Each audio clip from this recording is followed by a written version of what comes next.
It's been almost 4 months since protesters in Gaza started flying kites carrying petrol bombs and burning rags over the border fence towards Israel.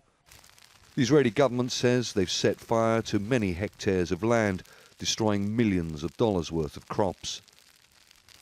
This protester insisted we hide his identity. He's a member of a group calling itself the Sons of Zawahiri. It's named after the man who helped Hamas acquire drone technology and was assassinated in Tunisia in 2016.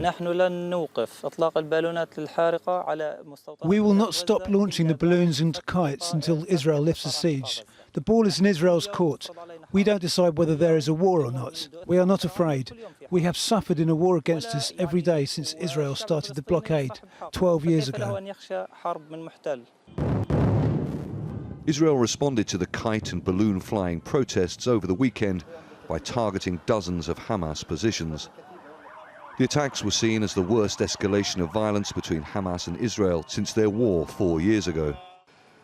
The Sons of Zawahiri describe themselves as a loose organisation with around 100 members. Now, Hamas says that the youth of Gaza have every right to protest in a way that it describes as non-violent until Israel lifts the siege. A Hamas spokesman told us the protests will continue despite Israeli media reports of a large military operation being planned to stop them. Firstly, these kites and balloons are a peaceful form of protest. They're used by protesters, including young people.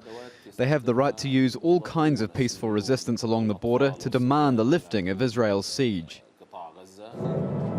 At least 1,500 civilians, including 500 children, were killed in Gaza during the 2014 war.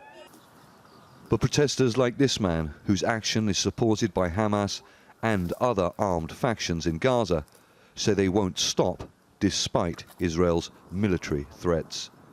Stratford, Al Jazeera, Gaza.